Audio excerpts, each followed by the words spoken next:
تبارک و تعالیٰ کیا فرماتا ہے؟ وَقَلِيلٌ مِّنْ عِبَادِيَ الشَّكُورُ، میرے بندوں میں شکر گزار کم ہے، میرے بندوں میں شکر گزار کم ہے۔ آپ سوچیں غیبت کرتے کرتے زندگی گزر گئی، کانوں سے غلط سنتے سنتے زندگی گزرتی چلی جا رہی ہے، آنکھوں سے غلط دیکھتے دیکھتے زندگی گزرتی چلی جا رہی ہے۔ میرے بھائی دل پر ہاتھ رکھ کے بتاؤ، اس مالک نے جس وقت ہم نے گالیاں دی یا ہم نے کوئی جھوٹ بولا یا ہم نے غیبت کی، وہ اللہ زبان میں پھنسی نہیں نکالتا، وہ اللہ کان میں پھوڑا نہیں کرتا، وہ اللہ نگاہوں کو توڑتا نہیں ہے، وہ اللہ ہماری نگاہوں کو ختم نہیں کرتا۔ وہ کہتا ہے کہ میرے بندے، ہم نے تم کو استعمال کرنے کو دیا ہے، مگر اتنا یاد رکھنا یہ ہماری امانتیں ہیں، اور کل میدان قیامت میں ہم تم سے معلوم کریں گے کہ تم نے امانتوں کا استعمال کہاں پر کیا۔ لوٹ کر آؤ گے ہمارے پاس۔ جب ہمارے ہاں کسی کا انتقال ہوتا ہے تو ہم کیا کہتے ہیں؟ انا للہ و انا الیہ راجعون۔ اے اللہ، ہم اللہ کی طرف سے ہیں، اللہ کے لیے ہیں، اور لوٹ کر اللہ کی طرف کو واپس جانا۔ رب العالمین کے اتنے احسانات، اور اس کے علاوہ ایک بہت بڑا احسان کہ رب العالمین نے مسلمان بنایا۔ میں آپ سے معلوم کرنا چاہتا ہوں اپنے جوانوں سے کہ اس زمانے کے اندر جب کسی کو گاڑی ملتی ہے تو لوگ شکریہ ادا کرتے ہیں، اس زمانے میں کسی کا نیا مکان بن جائے تو لوگ شکریہ ادا کرتے ہیں، اس زمانے میں کسی کے نئے کپڑے آ جائیں، شادی ہو جائے تو لوگ شکر ادا کرتے ہیں۔ اپنے دل پر ہاتھ رکھ کے بتاؤ، اپنے اللہ کو سامنے رکھ کر اپنے مسلمان ہونے کا بھی کبھی شکریہ ادا کیا ہے کہ نہیں؟ کہ مالک آپ نے مسلمان بنایا ہے۔ اسی امت کے اندر پیدا ہونے والے اگر کسی کو ماں باپ غیر مسلم ملے، اگر کسی کو ماں باپ یہودی ملے، اگر کسی کو ماں باپ عیسائی ملے، اگر کسی کو ماں باپ بدھسٹ ملے، اگر کسی کو ماں باپ کچھ اور ملے، بچے نے آنکھ کھولی اور بچہ اپنے دل کو سادہ لے کر آیا، اپنی صحیح فطرت کو لے کر آیا تھا، پاک صاف سچا دل لے کر آیا تھا، ان گندے ماں باپ نے، ان غیر مسلم ماں باپ نے، ان یہودی ماں باپ نے، ان غلط ماں باپ نے، ان عیسائی ماں باپ نے بچے کو گھٹی پلا کر اس کے دل کو سیاہ کر کے یا تو عیسائی بنایا یا یہودی بنایا۔ شکر ادا کرو کہ رب العالمین نے مسلمان ماں باپ نصیب فرمائے۔ اللہ کا شکر ہے، اللہ کا شکر ہے، ادا کرنا چاہیے کہ مالک کا احسان ہے۔ آج جب ماں نے بچپن میں دودھ پلایا آپ کو تو آپ کی ماں نے آپ کے منہ میں فیڈر لگانے سے پہلے کہا بسم اللہ الرحمن الرحیم۔ جب آپ کی ماں نے آپ کو رات کو سلایا تو کانوں میں ماں باپ جو نیک ہوا کرتے ہیں، بچے کے کان کے اندر کلمے پڑھتے لا الہ الا اللہ محمد الرسول اللہ صلی اللہ علیہ وسلم، تاکہ یہ پودا جب پل جائے، جب یہ بڑھ جائے، جب یہ جوان ہو جائے تو اس کے اندر کوئی غلط عادت، کوئی کفر کا مزاج نہ آ جائے۔ یہ سارے کا سارا بچہ اور یہ سارے کا سارا مسلم نوجوان مذہب اسلام کے اندر ہونا چاہیے۔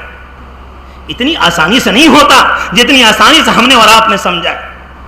اللہ تبارک و تعالیٰ کے اتنے احسانات، نبی اکرم صلی اللہ علیہ وسلم کا دین دیا، آپ کی تابع داری دی، آپ کا دین، آپ کا مشن اور آپ کا نظام زندگی اور آپ کی حدیثیں اور آپ کا دامن اور آپ کی ہدایات دی۔ اس آسمان کی چھت کے نیچے اور اس زمین کے اوپر رب کعبہ کی قسم، وحدہ لا شریک کی قسم، اس دنیا کے پیدا کرنے والے کی قسم کہ حضور پاک علیہ الصلوۃ والسلام سے بڑھ کر کوئی پاک دامن، ان سے بڑھ کر حسین، ان سے بڑھ کر محسن انسانیت اس دنیا میں کوئی نہیں آیا۔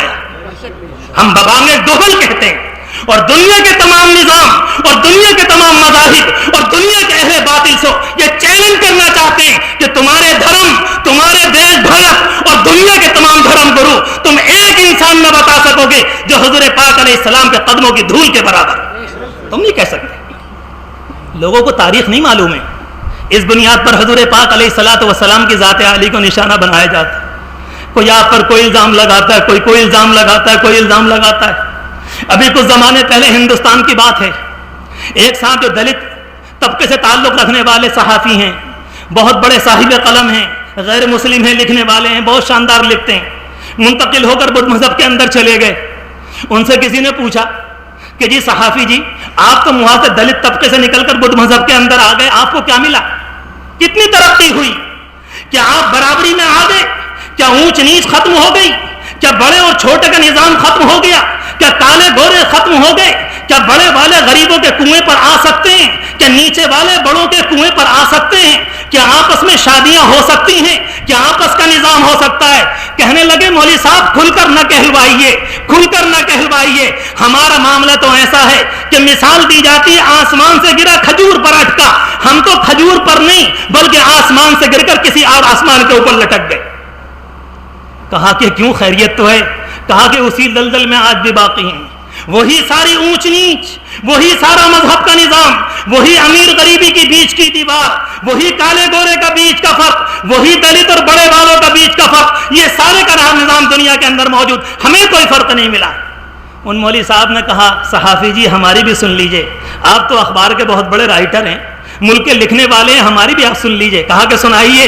کہا کہ ہم حضور پاک علیہ الصلوۃ والسلام کے ماننے والے، ہم نبی امی کے ماننے والے، ہم آپ کے پیغام کے ماننے والے، ذرا ہم بھی بتانا چاہتے ہیں کہ ہمارے نبی کا معاملہ کیا ہے۔ کہا کہ ہاں ضرور بتائیے۔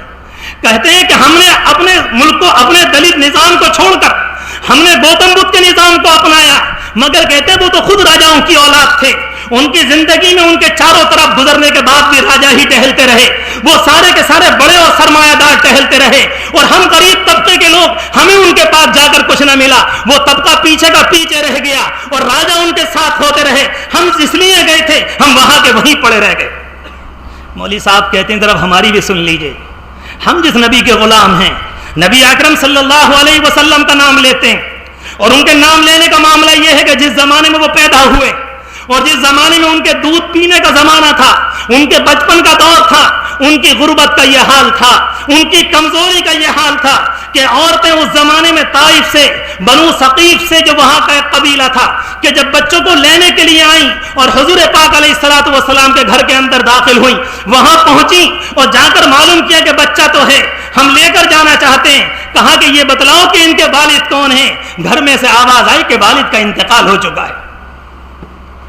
وہ جو عورت آئی تھی لینے کے لیے، اس نے 2 قدم آگے کو بڑھائے تو 3 پیچھے کو ہٹا لیے، اور پھر یہ کہا کہ جب ابا نہیں ہیں اس بچے سے ہمیں کیا ملے گا، ہم تو پیٹ پالنے کے لیے بچے کو لے کر جاتے ہیں۔ یہ نبی امی کا بچپن ہے، یہ حضور پاک علیہ الصلوۃ والسلام کی ابتدا ہے کہ لوگ یا عورتیں آئی تھیں لینے کے لیے اور آپ کی غربت کو دیکھ کر 2 قدم کو پیچھے ہٹا لیا۔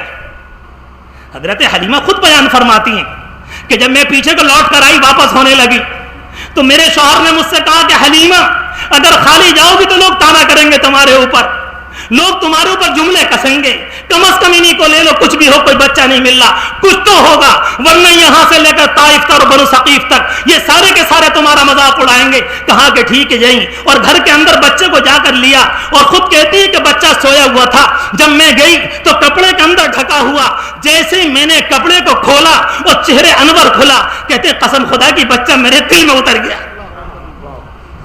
میں نے اس سے پہلے بچے کو دیکھا نہیں تھا، میں سمجھ نہیں پاتی تھی کہ بچہ کیا ہے، اور میں نے بچے کو سینے سے لگا لیا۔ گھر کی عورتوں نے مجھ سے کہا کہ معاملہ طے کر لو، کہا کہ معاملہ طے نہیں کرتی، مسئلہ کچھ اور ہے، میں بچے کو لے کر جانا چاہتی ہوں۔ یہ بچہ ہے جو سینے سے لگا کر گئی، اور خود کہتی ہیں جب میں قبیلے میں پہنچی ہوں، میرے قبیلے میں گھاس نہیں ہوا کرتی تھی اور سارے کا سارا چمن بن گیا، میں جب گئی ہوں تو میری سواری چل نہیں رہی تھی، ادھر سے آتے ہوئے جب گئی ہوں تو میری سواری اتنی تیز رفتار تھی کہ میری سہیلیوں نے میرے اوپر جملے کسے، کیا معاملہ ہے حلیمہ، یہی وہ اونٹنی پہلے تھی اب بڑی تیز رفتاری کے ساتھ جا رہی ہے۔ اس حلیمہ کو خود بھی نہیں معلوم تھا پیغمبر دو جہاں، اس دنیا کا سب سے قیمتی انسان اس اونٹنی کے اوپر سوار ہے۔ اللہ تبارک و تعالی اپنے حبیب کی محبت نصیب فرمائے، ان کی تابعداری نصیب فرمائے۔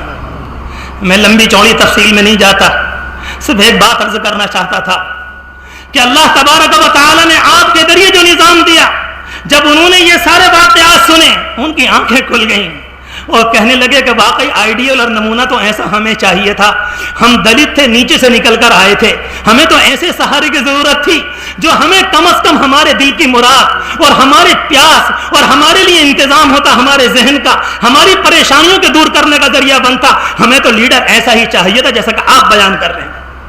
اور کہا کہ سنیے ابھی مسئلہ یہی نہیں, حضور پاک علیہ الصلوۃ والسلام کی ایک دعا ہے, آپ نے دنیا سے پردہ فرمانے سے پہلے جملہ فرمایا, اللہم احجنی مسکینا وامیتنی مسکینا واحشرنی فی زمرۃ المساکین. اے اللہ زندہ رکھیے تو غریبی کے حال میں, انتقال کا وقت آئے تو غریبی کے حال میں, اور جب میدان حشر میں جمع کریں تو غریبوں کے طبقے اور مجمع کے اندر جو پیغمبر خود یہ دعا کرتا ہو, دنیا کے دلت اور دنیا کے غریبوں اور دنیا کے سرمایہ دار ہوتا, اس کے سوا کوئی ملجا اور ماوا نہیں ہو سکتا. خود دعا فرمائے.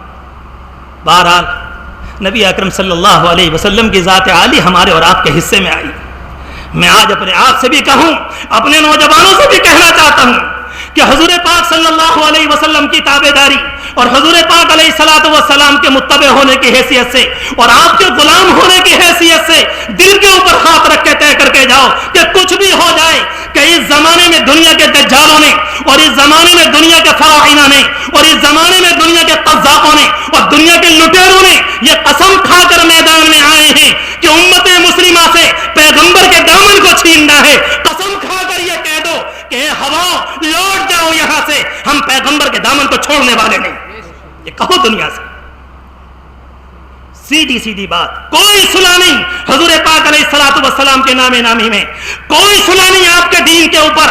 آپ کے کلچر کو چھوڑ نہیں سکتے, آپ کے دین کو نہیں چھوڑیں گے, آپ کی تہذیب کو نہیں چھوڑیں گے, آپ کے چلن کو نہیں چھوڑیں گے, آپ کے طریق کو نہیں چھوڑیں گے. اور آپ دنیا میں جو کہہ کر گئے وہ ہمارے دل کی آواز, ہماری پیاس, ہماری آرزو, ہماری ٹھنڈک اور ہماری پیاس کے ختم کرنے کا واحد ذریعہ وہ ہے.